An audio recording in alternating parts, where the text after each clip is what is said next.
10वीं पास बहू। काजल की शादी सुमित के साथ हो गई। काजल के माँ बाप का एक कार एक्सीडेंट में देहांत हो जाने की वजह से उसकी पढ़ाई 9th क्लास के बाद हो नहीं पाई, क्योंकि काजल को उसके मामा जी ने पाल पोस कर बड़ा किया था, लेकिन उसे पढ़ाया लिखाया नहीं। काजल के अच्छे नेचर और उसकी सुंदरता को देखकर सुमित को वो पसंद आ गई और सुमित ने काजल के साथ शादी कर ली। शादी के बाद हमारी बहू भले ही कम पढ़ी लिखी है, लेकिन लाखों में एक है। सही कहती हो। पड़ोस वाले शर्मा जी अपनी बहू से बड़े परेशान है, उनकी कोई बात ही नहीं सुनते। अरे लेकिन हमारी काजल, वो तो हमारा खूब कहा मानती है और घर का काम भी कितने अच्छे से करती है। सही कहती है मम्मी। पहले मुझे भी लगता था आजकल के जमाने में सिर्फ 9th क्लास पास लड़की कुछ अजीब लगता है, लेकिन घर उसने कितने अच्छे से संभाल लिया है। अब बेटा, पढ़ाई तो वो अपनी परिस्थितियों की वजह से नहीं कर पाई, लेकिन बाकी काम तो अच्छा ही करती है। अच्छा मम्मी, शाम को मेरे ऑफिस के दोस्त और उसकी वाइफ घर पर आ रहे हैं काजल से मिलने के लिए। अरे ये तो बहुत अच्छी बात है बेटा, लेकर आओ तुम्हारे दोस्तों को। शाम के वक्त काजल, ये मेरा दोस्त अजय है और ये उसकी पत्नी Sonali. Hello Kajal, how are you? Are you working somewhere? माफ करना जी, मैं आपकी बात समझ नहीं पाई। ओह आई एम सॉरी, मैं बस ये पूछना चाह रही थी कि क्या तुम कहीं पर जॉब करती हो या हाउसवाइफ हो? जॉब? आपका मतलब नौकरी ना, लेकिन वो मैं कैसे कर सकती हूँ? ये तुम्हारी वाइफ क्या कह रही है? क्या तुम अपनी वाइफ को जॉब नहीं करवाना चाहते? अरे नहीं नहीं दोस्त, वो बात नहीं है। एक्चुअली काजल सिर्फ 9th पास है ना, इसलिए। Oh my God! Are you serious? Sumit, आजकल के जमाने में और सिर्फ 9th पास? आजकल तो गांव की लड़कियां भी कॉलेज की पढ़ाई पूरी करती है। काजल, क्यों पढ़ाई नहीं की तुमने? बस मेरे सामने कुछ ऐसी प्रॉब्लम थी जिसकी वजह से मैं पढ़ाई नहीं कर पाई जी। सुमित को अपने दोस्तों के सामने बहुत अजीब लगता है कि सब लोग इतने पढ़े लिखे हैं और उसकी बीवी सिर्फ 9th पास है, लेकिन वो काजल को बहुत पसंद करता था, इसलिए वो काजल से कुछ नहीं कहता। लगता है इनको इनके दोस्त के सामने बहुत अपमान जैसा महसूस हो रहा है। मुझे आगे की पढ़ाई करनी चाहिए, कम से कम 10वीं पास करना तो बहुत जरूरी लगता है।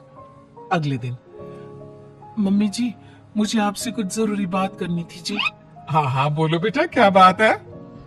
मम्मी जी, दरअसल मैं ना 10वीं क्लास की पढ़ाई करना चाहती हूँ, 10वीं पास करना चाहती हूँ।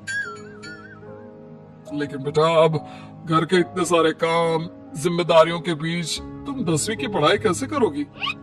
पापा जी, मेरा बहुत मन है, प्लीज मना मत करिए ना जी। अरे ठीक है बेटा, जैसे तुम्हारी इच्छा, तुम 10वीं का फॉर्म भर दो।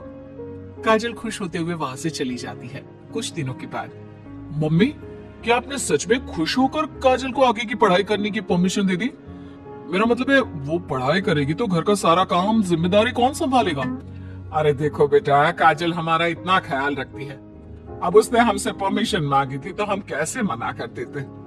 और वैसे भी एक बार एग्जाम देने दो, उसका मन रह जाएगा। तुम्हें क्या लगता है, अब शादी के बाद 10वीं की परीक्षा पास करना आसान होता है क्या? अरे कुछ हो या ना हो, पर अगर हम मना कर देते तो उसे बुरा लग जाता ना। हाँ, वैसे आपकी बात तो ठीक है। मम्मी पापा, हमें काजल का दिल नहीं तोड़ना चाहिए। अगर कुछ होगा तो ठीक है, नहीं तो कोई बात नहीं। वैसे भी एग्जाम पास करना बहुत मुश्किल सी बात है। 1 महीने के बाद, मम्मी जी, मुझे 10वीं का एग्जाम देना था, लेकिन एक प्रॉब्लम है। अरे क्या हुआ बेटा, बताओ मुझे। मम्मी जी, मैं प्रेग्नेंट हूँ और ऐसी हालत में मुझसे पढ़ाई और काम दोनों चीजें नहीं हो पा रही है।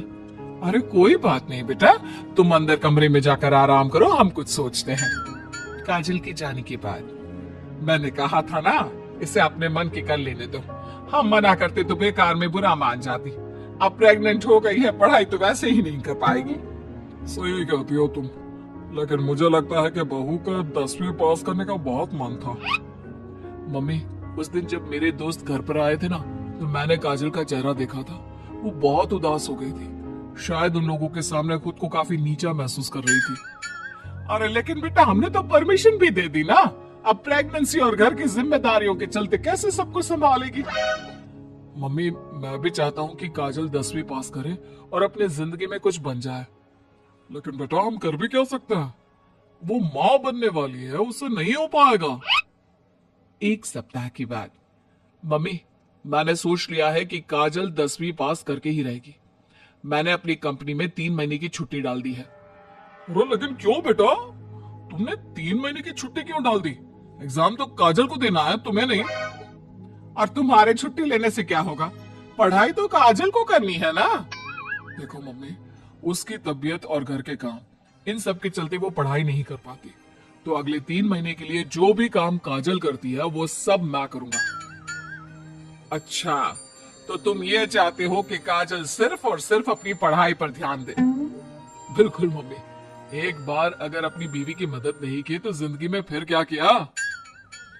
अगर हमारा बेटा अपनी बीवी के लिए इतना कुछ सोच सकता है तो हमें भी कुछ करना चाहिए। बात तो आपकी सही है। ठीक है बेटा, तू मेहनत करके काजल को पढ़ाने लिखाने का काम कर, घर की जिम्मेदारी मेरी। और देखो बेटा, रही बात तुम्हारी नौकरी से छुट्टी लेने की, तो कुछ दिन मैं अपनी दुकान पर जमकर काम करूंगा, ताकि हमें पैसों की कोई परेशानी ना आए। ये हुई ना बात। आपके जैसे मम्मी पापा हो तो फिर डरने वाली कोई बात ही नहीं है। जिसका आप लोगों की जैसा परिवार हो जी, उसे तो अपनी जिंदगी में कोई प्रॉब्लम आ ही नहीं सकती। अब देखिएगा, मैं खूब मन लगाकर पढ़ाई करूंगी जी। 3 महीने बाद काजल की एग्जाम भी हो जाती है और उसके रिजल्ट का दिन भी आ जाता है। अरे बेटा जल्दी देखो, हमारी बहू पास तो हो गई ना। अब हम सब ने मिलकर काजल की एग्जाम के लिए बहुत मेहनत की है बेटा। ये सिर्फ उसका नहीं, हम सबका रिजल्ट है। लेकिन मम्मी, उसका रोल नंबर तो कहीं मिल ही नहीं रहा। आप सबसे पहले 3rd डिवीजन और फिर 2nd डिवीजन में देखिएगा, क्योंकि इससे ज्यादा तो मैं कर भी नहीं सकती थी जी। अरे वही तो कर रहा हूँ काजल, तुम्हारा नाम तो 1st डिवीजन में भी नहीं है। अरे कहीं ऐसा तो नहीं ना कि हमारी बहू 10वीं में फेल हो गई? अरे ये तो बहुत गलत हुआ। हम सबने तो उसका पूरे मन से साथ दिया था, और मैंने तो 3 महीने के लिए अपनी नौकरी भी छोड़ दी थी। लगता है मेरी किस्मत में पास होना लिखा ही नहीं है जी। मुझे माफ कर दीजिए, मेरी वजह से आप सबको बहुत तकलीफ झेलनी पड़ी जी। तभी अचानक सुमित की नजर टॉप करने वाले स्टूडेंट्स की लिस्ट पर पड़ती है। अरे काजल, तुम्हारा नाम तो मेरिट की लिस्ट में है। देखो, यहाँ तुमने चेक ही नहीं किया। क्या बात कर रहे हो बेटा? हमारी बहू का 10वीं के मेरिट लिस्ट में नाम? अरे वाह वाह, ये तो बहुत खुशी की बात है भाई। हम सबकी मेहनत रंग लाई। मेरिट में मैं अकेली नहीं, मम्मी जी, पापा जी, सुमित जी, हम सब आए हैं। और ये आने वाला बच्चा भी, यह भी तो हमारी फैमिली का हिस्सा है। आज मैं बहुत खुश हूँ, मेरी बीवी ने अपना नाम रोशन करके दिखाया है। लेकिन इस सब के पीछे आप लोगों का पूरा सपोर्ट और मेहनत थी जी। अकेले तो मैं कुछ भी नहीं कर पाती। अभी रिजल्ट को आए हुए कुछ ही दिन बीते थे कि काजल के पास एक फोन आता है। आपके मेरिट में आने की वजह से हमारी कंपनी आपको एक जॉब और आगे की पढ़ाई के लिए स्कॉलरशिप देना चाहती है। थैंक यू सो मच जी। इतना कहकर काजल फोन रख देती है और ये बात अपने परिवार वालों को बताती है। अब देखना, मैं सारी दुनिया को बताऊंगा, मेरी बीवी 9th पास नहीं, टॉपर है, टॉपर।